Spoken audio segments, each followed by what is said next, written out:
Estudando o Livro dos Espíritos. Um estudo sequencial da obra O Livro dos Espíritos de Allan Kardec.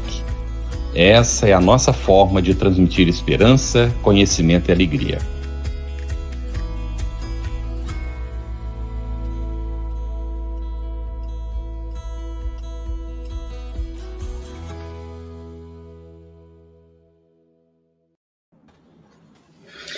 Olá, queridos amigos, estamos juntos para mais uma noite de estudos, nos debruçando sobre o Livro dos Espíritos.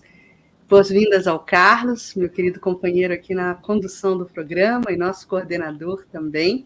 Damos as boas-vindas a Elaine Batista, que faz a interpretação para Libras, e também nos congratulamos com Thelma Machado, que é uma das nossas convidadas de hoje, facilitadora de estudos e palestrante espírita, e José Alberto Costa Machado, atuante no movimento espírita do Amazonas. Agradecemos a presença de ambos e certamente teremos muito a aprender com vocês. E também agradecemos aos nossos parceiros da transmissão simultânea. Muito bem, Cris. Saudação fraterna a você que nos acompanha de casa. Uma satisfação estarmos juntos no trabalho, Cris. Muito bem-vinda, Thelma, José Alberto e a nossa Elaine, que está fazendo a interpretação para Libras. Hoje, já nos perguntaram qual é a página. Nós estamos na pergunta 237 do Livro dos Espíritos. Então, nós nos guiamos pelas perguntas, que é mais fácil de localizar, porque a página pode variar de edição para edição. Então, nós estamos na percepção, sensações e sofrimentos dos espíritos. A gente vai hoje de 237 a 243A, se der tempo, não é? Exatamente, Carlos. E vamos querer começar pela 237, pergunta 237, e a gente já faz para José Alberto. Uma vez de volta ao mundo dos espíritos, conserva a alma as percepções que tinha quando na Terra? Aproveito o ensejo para cumprimentar os nossos participantes, os que nos acompanham com assiduidade segunda, e aos nossos caríssimos da bancada que nos coordenam. Sempre, os espíritos são peremptórios, primeiramente a dizer sim. E quando eles começam respondendo assim, com essa afirmativa, é que, em tese, nós estamos diante de uma constatação, de uma lei, de uma afirmativa. Pode ter nuances, mas, por princípio, é assim. Conservam aquilo que tinham como mecanismo de percepção, mas ele prossegue dizendo que e outras ainda que não possuía, porque seu corpo era um véu que as obscurecia. Quando nós estamos no corpo físico, nós temos praticamente 5 vias de acesso à realidade que temos em torno, que são os sentidos sensoriais: visão, olfato, paladar, tato, os sentidos sensoriais. São como se fossem os sensores que o espírito tem quando está mergulhado no corpo físico. Por meio dessas janelas, poderíamos chamar de janelas cognitivas do espírito, por meio delas que ele consegue ver a realidade ao seu redor. Mas a realidade é de uma dimensão suspeita para nós e, portanto, aquilo que ele consegue perceber com esses mecanismos é, sem dúvida, algo muito restrito, tão restrito que hoje nós sabemos que, no contexto do universo, nós conseguimos apenas enxergar em torno de 5% da matéria existente no universo. Agora, no âmbito do espírito mais individualizado, a sua capacidade de perceber a realidade é muito menor ainda, né? Então, os espíritos agregam, quando eles retornam ao mundo espiritual, eles agregam outros mecanismos de percepção. Os espíritos destacam a inteligência, que, por ser um atributo do espírito, quando ele está encarnado, envergando um corpo físico, o recurso que ele tem para manifestar a inteligência é o cérebro, que é uma máquina orgânica, que precisa vencer esse emaranhado de recursos na anatomia e fisiologia do cérebro, com seus neurônios e sinapses, etc., para poder manifestar a sua inteligência, a sua capacidade de inferência, de percepção de substância das coisas. E quando ele, fora do corpo físico, ele não tem mais isso a embotá-la. E, por isso, a sua capacidade de raciocínio amplia-se, sempre, obviamente, limitado à sua evolução como ser. Mas tem outras faculdades que lhe ampliam. Mãe, socorro! A memória, por exemplo, é algo que, quando ele retorna ao mundo espiritual, tem uma ampliação muito mais ampla, porque, para ele, o registro de que ele tem acesso deixa de ser apenas os neurônios do corpo físico, para ser todo o arquivo que ele tem na sua estrutura perispiritual, suas experiências imemoriais. Então, sim, o espírito, a alma, o ser, recobra, continua com suas percepções e agrega outras muitíssimo mais potentes do que aquela que ele tem nesse acanhado espaço do corpo físico, que ele tem janelas bem acanhadas para a realidade que lhe rodeia. Janelas cognitivas muito diminutas. É isso, Cris. Muito bom. Campetti, me permite aqui só uma parte, para já elucidar uma dúvida do Roberto Sampaio, Brissolara Sampaio. E aí a gente vai se recordar da questão 134, aqui mesmo do Livro dos Espíritos, quando Kardec pergunta, né, aos amigos espirituais o que é alma. E aí recebe a resposta, um espírito encarnado.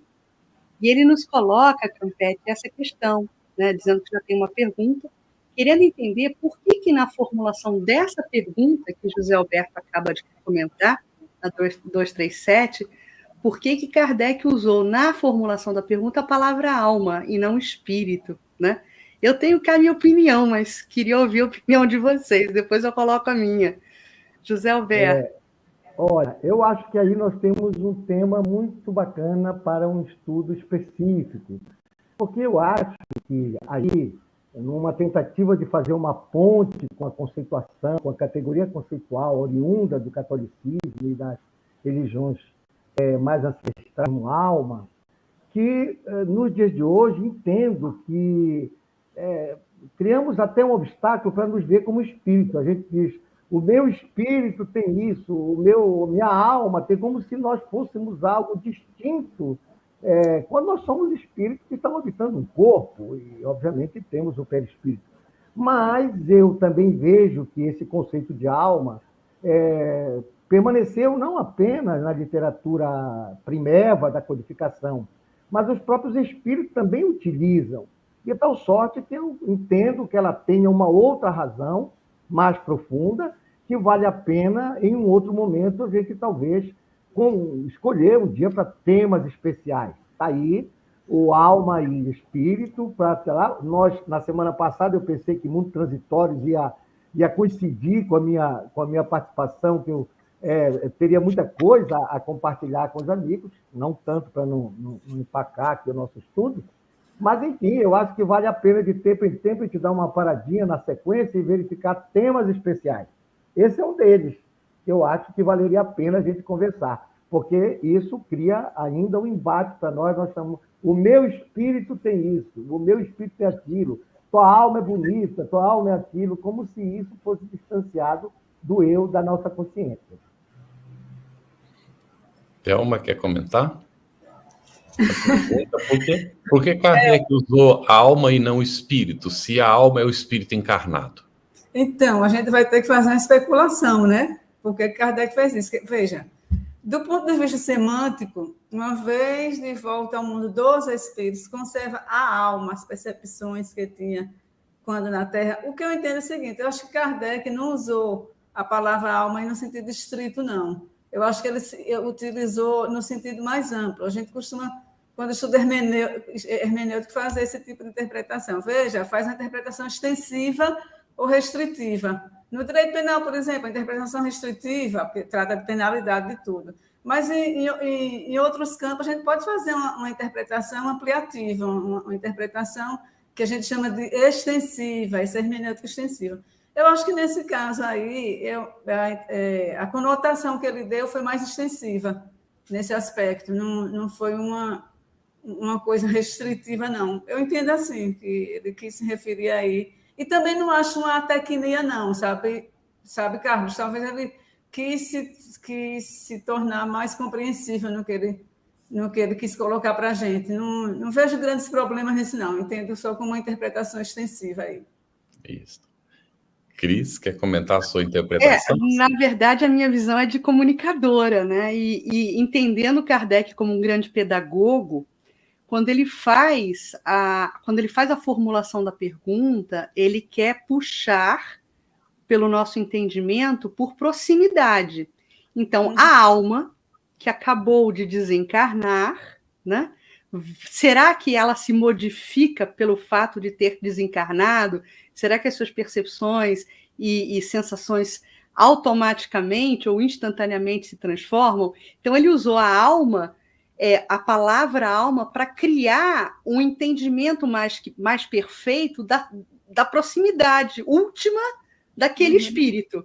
Então, ele usa essa alma que acabou de desencarnar, né? Lógico que é espírito, porque, né, o espírito é a alma desencarnada, mas ele usa a palavra alma para pedagogicamente facilitar a nossa compreensão. Em termos comunicacionais, a formulação da pergunta fica mais rica com o emprego da alma, da palavra alma, sem que isso coloque em xeque a conceituação que ele mesmo dá na questão 134. Muito bem. Eu já assisti uma longa discussão num certo momento, né, num centro espírita, lá no passado, de uma posição. O palestrante afirmou, num dado momento, né, a respeito disso. Eu estava estudando o Livro dos Espíritos e foi interrompido. E aí virou uma discussão danada sobre o assunto. Eu vou deixar assim, que não vale a pena, sinceramente. O que importa é nós entendermos, não é? E Kardec, ele coloca realmente essa conceituação, ele pergunta, os espíritos respondem que a alma é o espírito encarnado. Mas, em muitos momentos, realmente é utilizado como sinônimo, simplesmente. A alma e espírito como sinônimo um do outro. E nós entendemos perfeitamente. É por isso que nós não podemos isolar as perguntas nem os conceitos, porque nós ficaremos com interpretação parcial. E aí a nossa recomendação: leia todo o Livro dos Espíritos. Estude o Livro dos Espíritos. Porque é no conjunto que nós vamos aprender. E vamos observar que em certos momentos nós utilizaremos a alma como espírito encarnado, outros momentos utilizaremos espírito, inclusive quando está encarnado, porque não deixa de ser espírito. Então, Carlos, que é o que está na 134 B, ou seja, o que é alma? É espírito encarnado. O que ele era antes de o corpo? Era espírito. A alma e os espíritos são, portanto, idênticos, é a mesma coisa? Sim. As almas não são senão os espíritos. Então, é isso aí. Os espíritos estão dizendo, olha, a alma é espírito. Agora, o conceito vigente, o conceito tal, era alma na época. Você falar de espírito por si só, ainda mais aqui que ele introduziu dois conceitos de espírito, o espírito com letra minúscula, o E, e o espírito com letra maiúscula. Isso, obviamente, era uma revolução conceitual, no meu entender, ainda hoje para os espíritos. Com certeza. Ele não consegue distinguir o espírito com letra maiúscula e minúscula, ainda mais a alma. Então, eu acho que foi uma ponte aí de aproximação que ele criou. Mas a obra é completamente clara com referência a isso, né? Isso. Muito bom. Aí fica, né, para aprofundamentos futuros, naturalmente, a gente vai continuar estudando. E, Thelma, vamos para 238. São limitadas as percepções e os conhecimentos dos espíritos? Numa palavra, eles sabem tudo? Eu vou trazer a resposta, né, literalmente, do Livro dos Espíritos. que responde o seguinte a Kardec: quanto mais se aproximam da perfeição, tanto mais sabem. Se são espíritos superiores, sabem tudo, sabem muito. Olha, é muito importante a gente prestar atenção nisso, que ele não diz sabem tudo, ele diz sabem muito. Depois a gente vai ver por quê.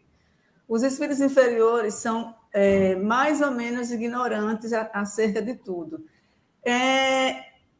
Kardec foi muito técnico na pergunta e a espiritualidade também foi muito técnica na resposta. A gente vê aqui uma conjunção de tecnicidade nesse aspecto e, ao mesmo tempo, de simplicidade. Porque quando coloca que os espíritos superiores sabem muito, é bom que isso seja dito, porque, às vezes, nós temos a sensação de que os espíritos superiores sabem tudo. E eles não sabem tudo, porque, na verdade, só quem sabe tudo é Deus. Por isso que lá na questão primeira do Livro dos Espíritos, a resposta diz que Deus é a inteligência suprema e causa a primeira de todas as coisas. Então, precisa ter uma inteligência suprema para que possa saber tudo. Ou seja, em outras palavras, os espíritos, eles responderam a Kardec que o que se tem a aprender é que é ilimitado. Não é o que a gente sabe que é ilimitado, é o que se tem a aprender que é ilimitado. Uma vez que nós somos espíritos eternos, né? E como espíritos eternos também somos ungidos à perfeição. Pela lei do progresso, óbvio, que é uma das leis morais, que lá na frente, né, a gente ainda vai estudar. Então, assim, por mais conhecimento que nós adquiramos, nós sempre temos a aprender. Como eu disse anteriormente, somente Deus sabe tudo. E na própria... isso não somente na educação formal, como também na educação espiritual, e talvez principalmente, né? Porque na própria educação formal, cujas influências, né, a gente vai lá atrás, vai na Grécia e Roma, antigas, né? Essas influências são eternizadas na civilização ocidental, principalmente porque ali já havia o germe da preocupação da educação do indivíduo para o convívio social. Veja como isso é importante, né? O que comporta inúmeros desafios. É muito desafiante, é muito desafiador, de fato. Você viver, principalmente viver bem. E esses desafios, é bom que a gente saiba, e a doutrina espírita não nos ilude em relação a isso, eles nunca desaparecerão, porque os desafios são como se fossem mecanismos para que a gente possa evoluir. Porque a humanidade tem toda uma dinâmica cultural, né, e comportamental. Porque a nossa marcha é incessante, né, para patamares mais elevados da compreensão. Daí porque é tão importante a gente verificar essa parte do conhecimento do estudo espírita. Trazendo, por exemplo, a concepção que eu acho muito bonita, que Herculano Pires traz no livro tanto Pedagogia Espírita como Introdução à Filosofia Espírita, quando ele coloca ali aquelas teorias, tanto de Platão como dos filósofos empiristas. Ou seja, nós nem somos... nem tudo é reminiscência, do nosso aprendizado não é só reminiscência que a gente aprende em cada encarnação, e também não chegamos aqui como uma tábula rasa, certo? A cada encarnação, novas experiências e novos aprendizados. E essa concepção de educação também que se tem, que por exemplo, em filósofos como David Hume, que a educação era vista a partir do ponto de vista do objeto, que Kant vem e diz, olha, é a partir do sujeito. É muito bonito isso, porque como é que eu vou aprender? Eu não vou aprender ou obter esse conhecimento somente partindo do ponto de vista do objeto a ser aprendido, mas do ponto de vista da minha racionalidade e identificar e estudar esse objeto ou qualquer outro tipo de coisa que seja importante para o nosso crescimento. Vai passar, então, portanto, a razão até assim, uma importância fundamental, porque é ela que vai demarcar como é que a gente vai encarar o mundo, como é que a gente vai encarar os objetos. E a razão estou falando isso que a doutrina espírita é filosofia, né? Também é ciência, filosofia e religião. Então, esse ponto de vista é importante para que a gente perceba como a doutrina espírita, ela talvez seja a religião que mais se ocupa em falar da razão, né? Como razão que vai fundamentar a fé. Não é uma fé vaga, não é uma fé aleatória, é uma fé fundamentada na razão. E a razão, como na questão anterior que José respondeu, e que fala lá na inteligência, a inteligência ela vai ser improdutiva se a gente não levar conhecimento para fazer com que a inteligência, justamente o conhecimento, provoque o nosso aperfeiçoamento moral, espiritual e intelectual também. Daí, essa importância de perceber o quanto devemos abraçar não somente o conhecimento formal, como também o conhecimento espírita. E esse curso aí é uma prova disso, né? Traz assim, muitas luzes para várias pessoas, inclusive para nós mesmos, né, Carlos e Cris? Com certeza. E para mim também, né? Para todos. Cris está com o microfone fechado agora. Sim. José Alberto, a gente tem uma próxima questão aqui que vai tratar na 240, né? Sobre o princípio das coisas. E aí Kardec pergunta, conhecem os espíritos o princípio das coisas? Aliás, 239. 239. E aí é consertar. Primeiro, Cris, o princípio das coisas, né? De que nós estamos falando? Nós iniciamos esse curso aqui, em que nós falamos do princípio das coisas, mas todo mundo, embora tivéssemos um físico teórico, tivéssemos vários outros, nós tateávamos aí de todo jeito para explicar a origem da matéria, do princípio material, a origem do princípio espiritual. Então, quando nós estamos falando de princípio das coisas, nós estamos nos referindo àquilo que embasa a existência da realidade. Aqui no nosso universo, naquilo que nós conhecemos, nós nos remetemos apenas ao princípio material, o princípio espiritual, que para nós ainda é um conceito que está em construção mais aprofundada, para daí surgir elementos que vão constituir a matéria organizada e depois os princípios inteligentes até chegar à condição de espírito simples e ignorante e começar o seu processo evolutivo.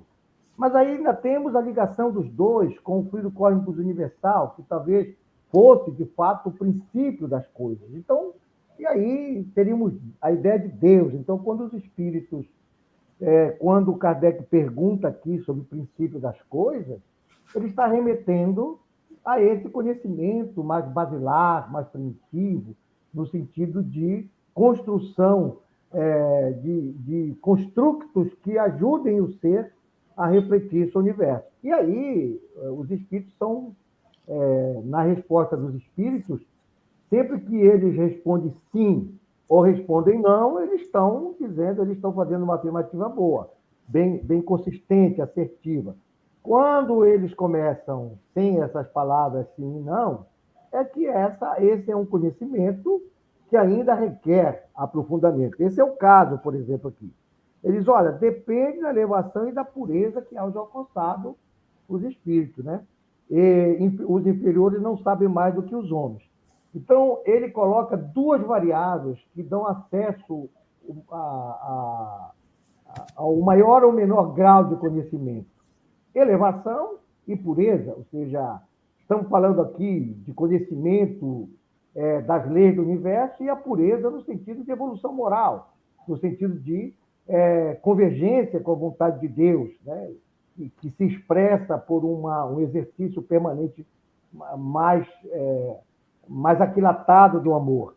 Então, esses dois mecanismos que nós conhecemos da nossa doutrina como os grandes mecanismos que vão dando ao ser a capacidade de acessar conhecimentos novos, mais profundos, mais amplos, que vão balizar o quanto o espírito vai ter conhecimento em relação às coisas que constituem a realidade. Mas ele faz uma observação muito interessante, que os espíritos inferiores não sabem mais do que os homens. E por que isso é importante? O homem tem desenvolvido conhecimento fantástico em todos os campos, da filosofia, na religião e na ciência, muito mais. Nós estamos aqui estudando a intimidade dos buracos negros, estamos aqui fazendo desenhos do universo há 13,8 bilhões de anos-luz para trás. Então, isso é um conhecimento fantástico que os homens adquiriram. O fato de alguém ser espírito não quer dizer que ele tenha um conhecimento maior do que os homens ainda mais quando se trata de espíritos inferiores. E aqui nós não estamos falando de espíritos inferiores no sentido só de espírito ruim, de espírito mau, mas é de espírito que não conseguiu galgar, são aqueles, no dizer lá da escala espírita, que tem intuição de Deus, mas não compreende. Que é mais ou menos o nosso. A gente tenta compreender Deus, explicar Deus, mas se banana nas coisas, nos conceitos, avança, mas ainda é. Então, olha, com todo respeito, eu me considero nessa aí, não estou falando por humildade, estou falando efetivamente por essa indicação lá que os espíritos dão. Olha, tem intuição de Deus, mas não consegue compreendê-la. Então, de forma resumida, não tem, nesse momento, vai depender, portanto, da evolução em termos de conhecimento e de amor, da pureza desse conhecimento. Esses são os mecanismos que dão acesso a ele cada vez mais profundamente ao princípio das coisas, né? Muito bem. A Michele Ângelos, às 20h22, ela colocou a raiz do que o José Alberto está explicando. Então, Jesus, que é um espírito de primeira ordem, também não sabe sobre tudo?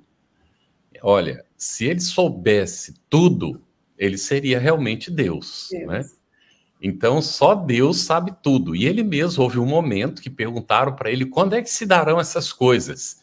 E ele disse, isso só o Pai o sabe.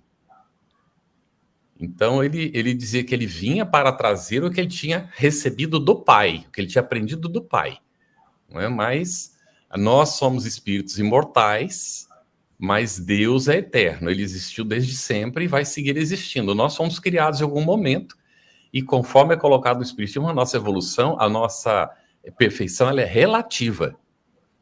Porque nós poderemos até, conforme Jesus nos convida, nos igualar a Deus em amor, porque nos amaremos todos algum dia, indistintamente. Mas, em termos de conhecimento, o universo é infinito, né, José Alberto e Thelma? Nós teremos sempre que aprender, não é? E nós estamos falando desse universo que nós conhecemos, não estamos falando dos outros universos, e como pois eu disse, 4,9% apenas do que realmente existe, né? Agora, e quando você se refere a Jesus, é bom nós termos em conta que quando a Terra foi criada, há 4 bilhões e meio de anos, o Cristo já era um espírito puro, ele já era Cristo. Então, nós estamos tentando falar o que é o conhecimento completo, isso, aquilo, numa escala que não temos como medir. O que nós podemos é, por uma premissa, entender que, sendo ser criado, ainda que crístico, ainda que há 4 bilhões sendo puro, ele também passou pelos seus processos evolutivos. E, portanto, se fosse soberano, ele seria Deus, que não seria o caso, portanto, de nós considerarmos isso, né? Muito Carlos, bem. Oi. Sim. Posso fazer essa observação? Sim, rapidinho. Pode falar. Certo. E aí, é importante também que a gente tenha uma certa paciência em relação ao processo evolutivo, né? Porque tem uma frase muito bonita que diz que a natureza nos ensina a difícil lição dos frutos que amadurecem devagar, semear e depois colher. Ótimo, Thelma. E isso vem aqui para o Ricardo Mendes, às 20h07, ele falou assim, como ficaria a percepção da dor? Ainda teria? Estamos perguntando várias coisas dos espíritos. Calma, Ricardo, nós estamos iniciando o estudo agora, não é? Dos espíritos. Mais à frente vai tratar da percepção. A questão 257 do Livro dos Espíritos trata o ensaio teórico da sensação dos espíritos. Então, calma lá, nós vamos chegar lá, tá bem? Acompanhe o nosso estudo aí, nós chegaremos ali. Muito bem, Thelma. Então, para ti, 240. A duração. Está falando em questão de tempo, né? A duração. Os espíritos a compreendem como nós? Então, tem a resposta dos espíritos, depois tem a observação de Kardec. Vamos primeiro para a resposta. A resposta que é dada é a seguinte: não. E daí vem que nem sempre nos compreendeis quando se trata de determinar datas ou épocas.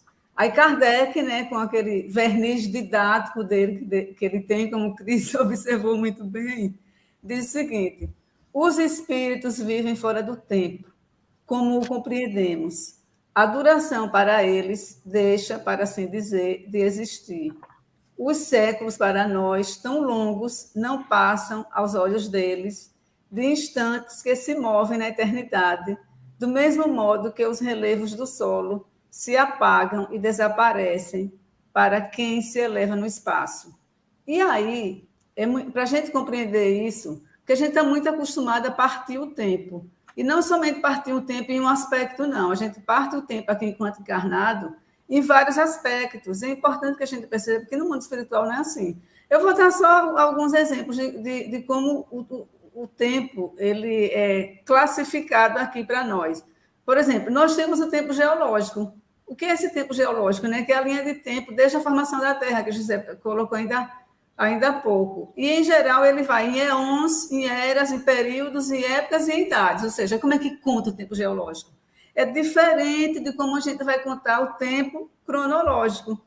Que esse tempo cronológico é definido como o tempo onde se desenrolam as atividades humanas, como nascimento, crescimento, ir para a escola, etc. Aí a gente ainda vai ter o tempo histórico, os acontecimentos que marcam o povo, né, que marcam a nação, ou às vezes que marcam a humanidade. A gente tem o exemplo da queda do Império Romano do Ocidente, no século V, com a deposição do rei Rômulo Augusto. Depois a gente tem outro marco, a queda do Império Romano do Oriente, tem a Revolução Francesa. Então, esse é o tipo de tempo histórico, que marca, inclusive, mudança, né, de idade. Né? A queda do Império Romano do Ocidente sai da Idade Antiga para a Idade Média, a queda do Oriente da Idade Média para a Moderna, a Revolução Francesa para a Idade Contemporânea. Mas nós temos também o tempo psicológico, porque nem sempre o tempo cronológico combina com o psicológico. A gente vê pessoas que têm problemas de desenvolvimento mental, que o tempo cronológico é um, mas o tempo psicológico, a idade psicológica é outra, totalmente diferente. E temos o tempo espiritual. É esse tempo espiritual que foi explicado acima. Não tentemos querer contar o tempo espiritual como o tempo daqui da gente encarnado, porque a gente não vai compreender. Por isso que Kardec fez aquela observação, para que a gente pudesse, então, entender melhor um pouco como é essa diferença de tempo lá e tempo cá. Até porque, desculpa, o tempo nos mundos está de acordo com a rotação do planeta em torno do seu eixo, em torno da sua estrela, da sua dimensão e tal. Quer dizer, a forma de definir dia e noite, horas, minutos, segundos, tem a ver com a própria estrutura do planeta, a sua velocidade de rotação, enfim. São outros elementos que, no mundo espiritual, certamente tem outra concepção.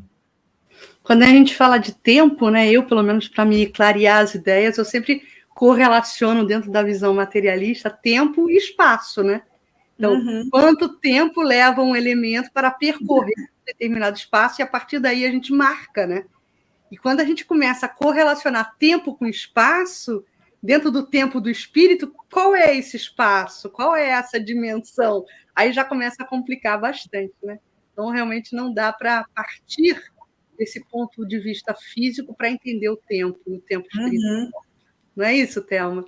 Exatamente. A gente, como eu coloquei aqui, a gente tem várias formas de contar o tempo, inclusive, né, aqui na Terra. Mas, minha amiga, então vamos continuar aqui na questão 241. Os espíritos fazem do presente mais preciosa, aliás, mais precisa e exata ideia do que nós? Aí eles respondem a Kardec o seguinte, Cris: do mesmo modo que aquele que vê bem faz mais exata ideia das coisas do que o cego. Os espíritos veem o que não vedes, tudo apreciam, pois, diversamente do modo por que o fazeis, mas também isso depende da elevação deles. Essa observação que Kardec fez lá na primeira pergunta que foi feita a Luiz é relevantíssima, porque é condicionado isso, e precisa ser condicionado. Sempre vai ser em função do grau de elevação do espírito. E quanto mais for evoluído espiritualmente, obviamente, né, que vai ter uma exata, quando ele diz aqui, é cada vez uma ideia melhor, porque exata, completa, como foi dito anteriormente, do universo quem tem é Deus, na verdade. Então, nesse aspecto. Então, mais uma vez, a gente chama atenção aqui para o fato de estar na dependência do processo evolutivo de cada espírito. Ou seja, quanto mais evoluído ele é, mais ele tem acesso às noções das coisas, né? A algumas verdades. Porque aí aqui eu acho importante a gente fazer também uma observação, porque aqui trata da aquisição de conhecimento. E esse conhecimento é que vai levar ao saber, vai levar à sabedoria. Mas é importante que nessa aquisição de conhecimento, sabedoria e tudo, a gente não fique preso ao que se chamava lá na escolástica, né, que é uma escola filosófica da Idade Média, que é o Magister Dixit. O que era o Magister Dixit? Quando começavam a entrar em discussão, assim, correntes, um pensava de uma coisa, outro de outra, e aí iam na discussão, na dialética, etc. Tinha um momento que ia para o Magister Dixit, que significa o mestre assim o disse. Quem era esse mestre? Era Aristóteles. E a partir daí não se discutia mais. Ou seja, era encerrado, isso não é bom para a ciência, isso não é bom para a aquisição do conhecimento. E a discussão que eu digo aqui é no sentido técnico, bonito. Não é discussão de briga, não. É de sempre mais conhecimento, de conhecimento demandar conhecimento e conhecimento demandar conhecimento. Então, nós espíritas devemos compreender que o Magister Dixit, para a gente, é o Mestre Jesus. Então, o que Jesus nos diz é que, para a gente, é incontestável, porque ele é modelo e guia da humanidade. Daí porque a gente tem que estudar cada vez mais para que a gente possa analisar tudo que a gente está lendo, de qualquer que seja o autor. A gente precisa ter uma análise crítica no bom sentido, de tudo quanto se lê. E para que a gente tenha isso, precisa, obviamente que é importante a gente se amparar em bons doutrinadores, mas não fazer de nenhum deles o Magister Dixit. Encerrar qualquer assunto, porque fulano disse, isso é verdade absoluta. Não, tem que estudar cada vez mais. A doutrina espírita, né, ela em seu nascedouro intelectual, ela vem justamente porque Kardec ele duvidou quando ele viu aquelas mesas. Ele não foi crente logo, nossa, a mesa girou, é fenômeno espiritual. Não, ele desconfiou. Inclusive, Herculano Pires explica muito bem isso, né? Lá no livro Agonia das Religiões, salvo engano, no capítulo 8. Então, essa dúvida foi como uma encruzilhada, né? Nos caminhos da razão. E Kardec passou por essa encruzilhada no caminho da razão. A razão dele foi forte, para ele não sucumbir nessa encruzilhada. E por que foi forte? E porque ele não sucumbiu? E porque ele pesquisou? E porque ele utilizou métodos? Nós temos uma doutrina espírita que é construída na rocha. Não tem medo de mares, terremotos, nem vendavais. Daí porque a gente tem que ter esse cuidado sempre, de ter esse senso crítico e essa responsabilidade para estudar. E a doutrina espírita, eu costumo dizer, eu fui professora do ESD, fui monitora do ESD, e eu digo o seguinte, tem que ler as obras básicas, e o ESD é também maravilhoso, viu? Porque ele traz várias obras básicas lá, então ele abre um leque imenso para a gente, porque a partir das obras básicas é que a gente vai comparar todas as outras obras. Se elas estão em consonância, vai ter que ser o princípio da não contrariedade com as obras básicas. Na introdução de A Gênese, o Kardec pede para desconfiar até mesmo dele, desde que o que ele disser não esteja de acordo com o fundamento da doutrina, né? Isso. Então, ele chega a dizer isso. Então, muitas vezes a gente pega afirmações de Kardec, o homem que tinha um tempo nas suas considerações, na revista Espírita e tal, e já adota o Magister Dixit que você se referiu, esquecido de que o nosso referencial é a doutrina, é a estrutura doutrinária. O Kardec pediu que não pesasse sobre a doutrina aquilo que poderia ser ainda a hipótese dele, especulações dele próprio, que ele teria a oportunidade de indicar onde. E o fez ao longo da Gênese. Gente, nós estamos com muita pergunta. Tá ótimo, já está bem isso aqui, está bem explicado. Vamos avançar um pouquinho, eu peço a gentileza. Olha, a Laurinéia fez uma pergunta, não é? A pergunta é que é Deus? Quanto mais aprendemos, mais temos que aprender, não é mesmo? Laurinéia, programa estudo número 7. Procura na FEB TV, né? Está arquivado lá, foi discutido esse assunto lá no estudo número 7, tá bem? Que tratou da questão sobre Deus. E aí a gente vai, então, aqui para o José Alberto 242. Mas antes disso, tem aqui um comentário que foi feito pela Selva Braseiro às 20h12. Poderia ser que ainda era sobre aquela questão inicial, ao falar de conservação, conservar percepções que são do encarnado, portanto, alma que ainda não é espírito, justamente por não ter se desligado das sensações, é isso mesmo. Foi o que a gente examinou, né? Só para não ficar pendente a pergunta, mas já foi tratado também, é isso mesmo que foi comentado. O espírito está se desligando, ele ainda está muito ligado à matéria, logo que está desencarnando. Então, talvez por isso tenha usado a palavra alma, porque está com as sensações presentes ainda. Mas, José Alberto, aqui foi, como é que... É na 242 que nós estamos mesmo, Cris? Exatamente. Como é que os espíritos têm conhecimento do passado? E esse conhecimento lhes é ilimitado? Eles conhecem tudo do passado?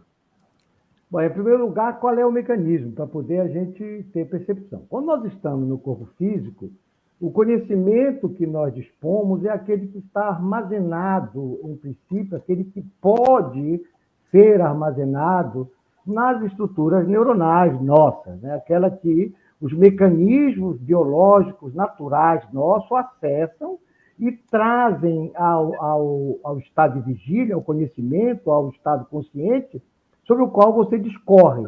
Então, portanto, esse conhecimento, em princípio, está ali.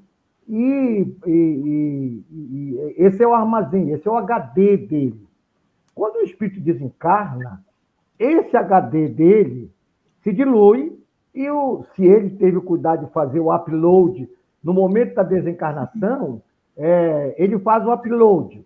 Quando ele reencarna, ele faz o download. Ele faz o download das suas tendências, do HD perispiritual, e quando ele desencarna, ele faz o upload daquilo que foi mais significativo para ele, para esse patrimônio memorial dele. Pois bem, então ele arquiva na sua memória como espírito esse conjunto de coisas.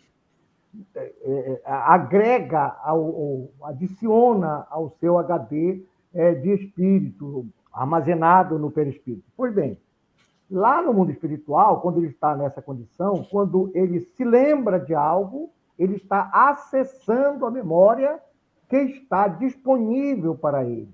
A memória dele é RAM lá. Aqui, quando ele está aqui, essa memória é uma memória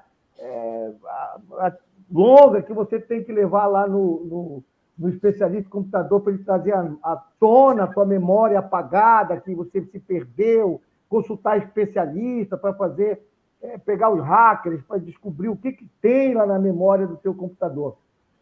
Quando você está no mundo espiritual, na hora que você se lembra de algo, aquilo que está acessível a você, imediatamente se torna presente. A tua vida, as tuas experiências, a tua memória, porque você está acessando a tua memória toda. Assim como agora eu me lembrar de algo de ontem, diante de ontem, essa lembrança vem à tona de forma natural, isso porque eu tenho uma ferramenta ainda biológica. No mundo espiritual, ao me recordar de algo, esse material vem à tona, se torna presente imediatamente. Estou acessando diretamente o registro memorial. Agora, a pergunta dele é quando se é ilimitado. Não, a mesma coisa aqui no mundo material, se eu tentar recordar algo de 15 anos, de 10 anos, cada vez que eu me distancio mais, eu vou tendo um pouco mais de dificuldade de acessar esse registro. No mundo espiritual, quando estamos na condição de espírito, certamente temos também situação similar. Até porque, nos repolhos da nossa memória, nós temos experiências que foram traumáticas e os próprios mecanismos da providência divina obstam para que nós os acessemos, porque quando nós acessamos, nós nos vemos naquele momento. Então, eu vou lá, eu me recordo matando alguém, eu vou para lá, recordo aquilo, eu me vejo preso naquela imagem e, portanto, criando um óbito para que eu progrida, eu vá adiante. Os mecanismos de esquecimento do passado, tanto no mundo físico quanto no mundo espiritual, eles são bênçãos de Deus, porque senão nós estaríamos sempre colocando no presente aquelas atitudes que foram contrárias à lei de Deus, que feriram as leis que estão na minha consciência, e, portanto, preso no passado, sem possibilitar o crescimento. Então, por isso, nem tudo os espíritos sabem, a começar da sua própria criação, ainda mais quando eu vou querer saber o início de como eu era quando eu estava lá pelas savanas africanas, ou guerreando na Idade Média, ou seja lá fazendo o quê? Ou, como diz o Evangelho segundo o Espiritismo, quando eu transitava por mundos inferiores, revoltados contra Deus, andando de planeta em planeta, até chegar aqui, nesse planeta de provas e expiações, como migrantes do espaço, para ser recebido pelo Cristo e poder começar uma nova fase do meu progresso. Maravilha, José Alberto. Olha, a questão 243 eu vou colocar para a Thelma e eu acho ela particularmente interessante, porque nos faz pensar e refletir e nos adverte, inclusive, sobre essas questões vigentes hoje em dia ainda, de cartomantes, né, daqueles que fazem previsões do futuro de forma mais leviana. Então, Thelma, Kardec pergunta aos espíritos, e o futuro? Os espíritos o conhecem? Aí os espíritos respondem a Kardec, até uma resposta um pouquinho longa. Ainda isto depende da elevação que tenham conquistado. Ou seja, quase todas as questões anteriores já ficou claro que vai depender, né, do grau de evolução. Aí continua. Muitas vezes apenas o entreveem, porém nem sempre lhes é permitido revelar. Quando o veem, parece-lhes presente. À medida que se aproxima de Deus, tanto mais claramente o espírito descortina o futuro. Depois da morte, aí vem de novo aqui, viu, Carlos e Cris e José? A alma vê e apreende num golpe de vista suas passadas migrações, mas não pode ver o que Deus lhe reserva. Para que tal aconteça, preciso é que, ao cabo de múltiplas existências, se haja integrado nele. Aí o que é que acontece? Primeiro, a gente tem que esclarecer o seguinte, que nem todos os espíritos têm acesso integral a todo o seu passado, né? E que mesmo quando o acesso é permitido, nem sempre ou quase nunca se dá instantaneamente. A gente aprende isso com o livro de André Luiz, é inclusive um mecanismo de defesa para a gente. Ou seja, os espíritos lá defendem a gente da gente mesmo. É muito bonito isso, né? Olha, eu vou defender você de você mesmo. Você não vai ter acesso não a tudo. Você não tem preparo ainda para você encarar todas as suas vidas passadas. Então, cuidado do amor que eles têm com a gente é uma coisa assim emocionante. Quando a gente lê as obras de André Luiz, a gente percebe como a espiritualidade é estruturada para que a gente dê certo. É porque a gente é teimoso mesmo. Por isso que nem sempre a encarnação dá tão certo. Então, a doutrina espírita, né, cansa de explicar isso e, às vezes, a gente não compreende isso como deveria compreender. E quando eles respondem a Kardec também que, para que isso aconteça, é necessário múltiplas existências e que se haja integrado nele, é o seguinte, ele está falando justamente das várias encarnações, porque a gente não vai aprender tudo numa encarnação só. Tem quando Herculano Pires vai explicar no livro Introdução à Filosofia Espírita sobre o existencialismo espírita, né, que o existencialismo foi uma corrente filosófica, e tem o espírita também, que é bem mais amplo. Aí tem uma frase de um filósofo, um grande expoente do existencialismo, ele era ateu, né, que é Sartre, conhecido, que ele disse que a existência precede a essência, ou seja, você constrói a sua essência a partir da existência. Só que Sartre era ateu, materialista, morreu, acabou. E aí vem a doutrina espírita e amplia isso de uma forma belíssima para dizer, olha, de fato, a existência precede a essência, mas a gente precisa, colocar no plural, as existências são necessárias para a construção da nossa essência de Deus e sal da terra e luz do mundo. E a gente pode fazer uma ilustração aí, porque até a natureza, Carlos Cris de Luz, nos dá essa lição. A gente aprende como é que os crustáceos crescem, através de mudas, tecnicamente chamadas de equidizes. né, que vem do grego essa palavra, então é que dizes ou mudas. Por quê? Porque eles têm um exoesqueleto. Então, para que eles possam crescer, eles têm que se livrar daquele esqueleto, né, se através das mudas. Aí ele cresce e depois é sintetizado um outro esqueleto. Precisa dessas mudanças constantes para crescer. Nós, trazendo o plano espiritual, precisamos de mudanças. Nesse caso, a gente coloca encarnações, várias, diversas, sucessivas, para que a gente possa também crescer espiritualmente. Então, a partir daí, com essas múltiplas existências, que a gente vai construindo essa essência da gente para chegar, enfim, no que Jesus fala, sal da terra, luz do mundo, e que vamos continuar progredindo continuamente, porque, como o Carlos disse anteriormente, nós fomos criados em algum momento e jamais nos extinguiremos. Então, portanto, sempre podemos evoluir. Bem didático, Thelma. Ficou bem explicado, né? A comparação. A gente precisa mudar, não é, de encarnação para poder ir se desenvolvendo, cada vez ampliando mais. Agora, a Silvia, às 20h45, ela colocou o seguinte: mas mesmo na espiritualidade, por vezes, os instrutores provocam as lembranças necessárias para se ver realidades que o espírito vivenciou, não é? E complementa. Seria como realizar sessões de hipnose para desvelar lembranças? Em estudos, vemos situações tais, por vezes, no intuito de se mostrar comprometimentos, não é? É para mim? Sim, pode falar.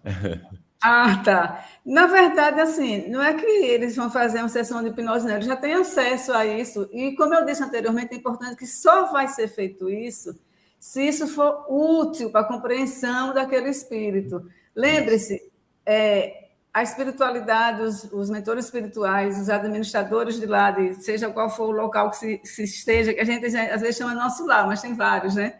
Na verdade, ninguém vai violentar ninguém. Então, vai ter acesso na medida em que esse acesso vai ser importante para a pessoa ou se arrepender, ou se propor a espiar, a reparar, etc. Não assim, não é gratuitamente. Olha, eu agora vou fazer você se recordar disso e isso vai lhe causar sofrimento. Não, não é assim não que acontece. Isso só vai ter esse conhecimento e não dá para ser tudo de uma vez só. A gente supõe, né, que não dá para ser tudo de uma vez só. E supõe com base concreta, nas obras de André Luiz, inclusive, e na própria codificação. Que, pouco a pouco, à medida que for útil para a gente, para que a gente tome conhecimento do que precisa melhorar em nós, do que a gente precisa sublimar em nós, que a gente precisa sublimar muitas coisas. Aí, às vezes, diz, eu preciso extirpar de mim o ciúme e a vaidade. Não, a gente não vai extirpar, a gente vai domar, tá? E a gente vai substituir... Vai substituir a vaidade pela humildade, ou seja, à medida que a vaidade vai diminuindo, a gente vai crescendo a humildade. E assim a gente vai sublimando esses pequenos equívocos, que a gente pode colocar assim, que nos mantém muito tempo na retaguarda. É importante que a gente tenha essa noção, que até eu considero de amor próprio, que é assim, compreender que sim, nós erramos, é necessário que a gente, como Kardec diz, que haja arrependimento, que haja expiação, que haja reparação, mas é importante que a gente perceba que estamos em processo evolutivo e que nós não vamos para a etapa. Aqui não existe salto quântico, não. Não é salto quântico, não, é escada, é degrau por degrau, com paciência, com determinação, com força de vontade, né? Que aí entra a ação da vontade, certo? E essa ação da vontade justamente para nos guiar, como disse muito bem o nosso querido Leon Denis, né? Segundo ele no livro O Amanhecer do Destino da Dor, todo o poder da alma se resume em 3 palavras: querer, poder e amar. Querer porque é preciso que se queira muito, se queira adquirir conhecimento, se queira evoluir. Saber, a partir daí, reunir todo esse conhecimento e fazer com que ele não seja infértil, que ele não seja estéril, que ele seja um conhecimento que vai provocar em nós uma mudança de percurso, que vai fazer com que nós nos tornemos homens de bem. E com isso, então, a partir do querer, do saber, desenvolver em nós o amor. Porque quando a gente desenvolve o amor, principalmente a caridade, que é o amor em movimento, pronto, a gente vai chegar naquele estágio de ser o sal da terra. e de ser a luz do mundo. Então, é querer, saber e amar. Precisamos colocar isso em prática. Precisamos fazer isso. Bem, Thelma. E aí, José, 243A. Os espíritos que alcançaram a perfeição absoluta têm conhecimento completo do futuro? O Kardec aqui apresentou 3 conceitos top, né? Ou seja, perfeição absoluta, conhecimento completo e o futuro. São 3 categorias difíceis. Os espíritos também responderam: olha, completo não é bem o termo, pois só Deus é soberano, Senhor, e ninguém pode igualar. Os espíritos também disseram, botaram Deus: olha, o Senhor absoluto do conhecimento é Deus e ninguém pode igualar. Mas eu acho que vale a pena a gente considerar alguma coisa aqui. O conhecimento futuro é algo, quando você, por exemplo, você vai planejar a viagem para Marte. Você programa que daqui a um ano, 370 dias, o robozinho está lá chegando em Marte e às tantas horas do dia tal, ele vai pousar num determinado local que foi escolhido, simula tudo isso, faz uma prospecção de todos os elementos e você é capaz de, portanto, simular esse futuro, baseado nas leis, no conhecimento, das prospecções que você tem a respeito daquilo. A ponto de, mesmo que as informações do robô chegando lá demorem 3, 4, 5 horas para chegar na Terra, eles saberem que aquilo vai estar certo quando as imagens chegam de acordo ou próximo daquilo que eles tinham examinado. Então, você pode, em princípio, como ele disse lá, entrever esse futuro. Hoje nós temos disciplinas, que são a disciplina da prospectiva, que avança no futuro, considerando variáveis de diversa natureza no campo da sociedade, mas também nos grandes movimentos do macrocosmos, que fazem com que a gente possa ter um cenário de futuro que, se não é o perfeito, porque pode aparecer um cisne negro, que é o elemento, que é o atrator estranho, que muda a realidade, pode mudar tudo. Assim como você pode fazer as previsões completas para a chegada a Marte, mas pode ser que apareça um cometa lá pelo meio que não estava previsto. Então, você pode ter essa prospecção do futuro, essa informação, o mais preciso quanto for as tuas possibilidades, do teu conhecimento, da tua evolução. Agora, conhecimento absoluto, isso não é apanágio dos seres humanos. E futuro, que futuro? Próximo, distante, 1 ano 2 anos mas 100 anos, 200. Efetivamente, futuro tem uma escala, efetivamente, bastante significativa. Então, perfeição absoluta não é a nossa possibilidade, porque não está no nosso alcance a gente entender o que é uma perfeição absoluta dos espíritos. Esse conhecimento completo também não, e muito menos o futuro. Então, eu acho que nós temos elementos de prospectá-lo, mesmo no mundo dos espíritos, de formulá-lo, de perceber, mas nessa condição que o Kardec perguntou aos espíritos, só Deus, que é soberano Senhor, e ninguém pode igualá-lo.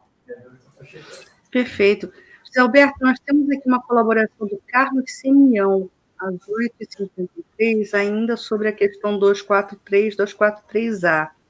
Ele coloca assim: será que para um entendimento melhor da questão 243, se trocarmos conhecer por perceber, teremos aí enquadrado o conceito de inteligência com a capacidade de análise da realidade? Eu conhecer e perceber, de fato, tem significados diferentes. Percepção é registro sensorial de algo. Você pode perceber com sensores de diversa natureza. Conhecer é extrair substância, é estabelecer relações, é extrair o significado daquela percepção que você tem da realidade. Mas o mais importante para o nosso amigo que pergunta é entender que nós estamos aqui falando de prospecção das possibilidades de futuro. Quanto mais completo as variáveis que você tem que organiza o futuro, mais próximo você tem disso. Sendo certo que variáveis estranhas, chamado na disciplina que estuda isso de cisne negro, ou atratores estranhos em outra área do conhecimento, teoria do sistema, pode, de uma hora para outra, modificar todo o cenário que você tinha como percebido, né? Muito bem. Cris, dá tempo de eu fazer só um esclarecimentozinho em relação a isso que o querido que está nos acompanhando colocou? Porque eu acho que... Pode, rapidinho? Pode. Pronto. Então, eu acho que tem aqui um textozinho dos autores italianos Reale Antissérie, está no volume 2 do livro deles de História da Filosofia, que eu acho que responde um pouco isso. Primeiro, eu concordo com Zé Luiz, percepção é uma coisa, compreensão é outra e conhecimento é outra. Então, ele coloca o seguinte, que não basta crer, que é preciso também compreender. Aí ele coloca compreender, eles colocam compreender e, entre parênteses, intelligere. Ou seja, é preciso também compreender a fé. E não somente a fé, mas, inclusive, aquilo que é objeto da nossa curiosidade do conhecimento, né? E que isso não se obtém somente interpretando os textos sacros ou mostrando suas possíveis implicações para a vida individual e comunitária dos homens, mas também demonstrando, com base na razão, as verdades aceitas pela fé, ou pelo menos a sua logicidade ou a sua não contraditoriedade com os princípios fundamentais da razão. Que a utilização dos princípios racionais, primeiro os platônicos e depois aristotélicos, era feita para demonstrar que as verdades da fé cristã não são disformes ou contrárias às exigências da razão humana, que, ao contrário, encontra nessas verdades a sua completa realização. Ou seja, a percepção, ela, como José Luiz colocou muito bem, ela não se confunde, não, com compreensão e com sabedoria, não. Eu acho que a sabedoria é algo mais elaborado, né, José? Sim, com certeza. Muito bem, gente. O Otacílio fez um comentário quando estava falando da questão do tempo. Ele disse, foi descoberto, a Otacílio Rangel Nascimento às 20h33. Foi descoberta uma estrela que tem um planeta em torno dela tão distante que o ano planetário dele corresponde a 900 anos terrestres. Imaginemos nós lá, nunca faríamos aniversário. Então, tempo é questão muito relativa, né, gente? Estava comentado, já colocado, né? Aproveito para saudar o nosso Otacílio, que foi o companheiro do início dos estudos aqui, e aproveito para encaminhar uma saudação carinhosa para ele. Tem uma última questão aqui, Carlos, só para me permitir rapidamente recuperar, do Reinaldo Sampaio, foi lá no comecinho, às 8h10 da noite, mas dá a oportunidade de sublinharmos conceitos básicos, né? Ele fala assim, uma questão, por favor. O bom e o mau caráter se confunde com a influência da encarnação ou é fruto direto dos atributos do espírito? Então, a gente quer poder recuperar aqui que todas as nossas atitudes estão vinculadas ao nosso ser, ao nosso espírito. Lógico que o meio exerce influência, socialmente falando, mas as nossas atitudes, os nossos comportamentos sempre vão ganhar íntima relação com o nosso estofo íntimo, com o nosso espírito. Então, mau caratismo ou bom caratismo, dando seguimento à lei divina, está intrinsecamente ligado às questões do espírito. Né? O Carlos diria, aguardem leis morais, né, Carlos? Isso aí, leis morais vem por aí ainda, né? O Otacílio também comentou, isso é muito mais exato para as coisas materiais, mas quando envolve o livre-arbítrio, a coisa é diferente por causa da liberdade de agir e mudar o futuro com ações no presente. Então, ele coloca, né? Aí se pode comentar. Acho que está bem, a gente vai estudar isso também mais à frente. Eu queria colocar uma pergunta que está relacionada com o assunto aqui para vocês dois. Roberto Brizolara, da Rosa Sampaio, foi às 20h19. Neste capítulo 6, o item de estudo de hoje é percepções, sensações e sofrimentos dos espíritos. Sob o olhar do espiritismo, qual a diferença entre sensação e sentimentos? Ou não há? Otacílio, por gentileza. Desculpa, José Alberto, por favor. A nossa querida Thelma iniciou uma discorrendo sobre isso, mas basicamente, para não nos esticar, uma percepção de respeito a registro de eventos da tua realidade externa, né? Você tem sensores, seja ele de natureza física ou psíquica, que registram eventos externos. Dependendo do teu sensor, mais afinado ou menos afinado, eles registram eventos externos mais sutis ou menos sutis. É mero registro. O sentimento, bom, esse registro passa por uma série de processamento, suscita emoções, a compreensão, a conhecimento, até ensejar um sentimento. O sentimento, eu diria que é um estágio mais avançado daquilo que o espírito elabora com as percepções que ele vai captando no seu entorno. Então, por isso, são essas as minhas considerações. A Thelma pode agregar alguma coisa. Rapidamente, ele perguntou sensação e sentimento, né? Sensação, em geral, ela vai se referir mais ao processo em que é feita nessa informação, como é interpretada pelo cérebro também, com o auxílio, como o José Luiz disse, dos sistemas sensoriais, né? E ao passo que o sentimento ele vai se referir ao estado afetivo, né? a uma reação a determinada sensação, por exemplo, ou a percepção, como o José Luiz colocou. Muito bem. Cris? Olha, minha querida prima Machado, eu sou o José Alberto, viu? Desculpa, José Alberto. Eu meti essa gafa. Ficamos aqui meio confusos. Tá bem. Cris, prepara para o fechamento. A Tatiana de Paula, agora a última colocação. Ela colocou o seguinte: boa noite. Qual livro vocês indicam para quem quer entender sobre reencarnação? Vocês têm alguma recomendação para ela? Livro dos Espíritos. Eu ia falar a mesma coisa. Verdade. Tem vários livros que tratam do assunto, não é?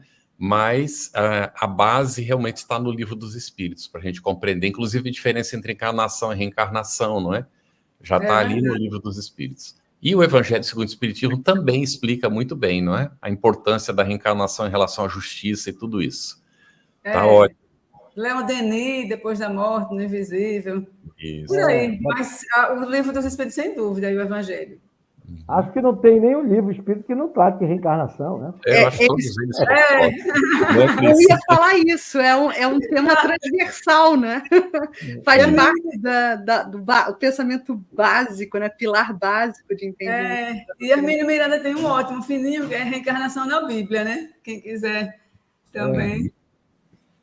Depois de Pode fechar, por gentileza. Exatamente, pelo adiantado aí da hora, nosso tempo de produção, né? A gente se compromete a responder o que ficou pendente, ou podemos recuperar no próximo estudo. Também algumas questões presentes que vão ser apresentadas lá na frente também, essas temáticas, né? Tem muita coisa vindo por aí, por exemplo, a Lívia Xavier pergunta: o nosso espírito sofre de alguma forma ao se desligar do corpo físico? Nós vamos tratar disso ainda, do desligamento do espírito, né? No processo da desencarnação, enfim. Então, a gente vai... Segurem a ansiedade que a gente volta nesses pontos. Meus amigos, a gente vai se despedir por hoje, né? Agradecendo muito aos nossos mediadores, colaboradores aqui. No próximo estudo, nós vamos seguir com o capítulo 6º da Vida Espírita, com o tema Percepções, Sensações e Sofrimentos dos Espíritos, das perguntas 244 e vamos até a 252. Nossa recomendação de sempre é que vocês estudem previamente, leiam e tragam seus comentários e perguntas para esse fórum sempre tão agradável de toda segunda-feira, quando a gente se debruça sobre o Livro dos Espíritos. Então, um beijo muito grande a todos vocês e até a próxima semana, com muita alegria. Até mais. Até a próxima semana. Obrigado, Thelma, José Alberto. Um abraço a todos. Até na próxima segunda. Tchau, tchau.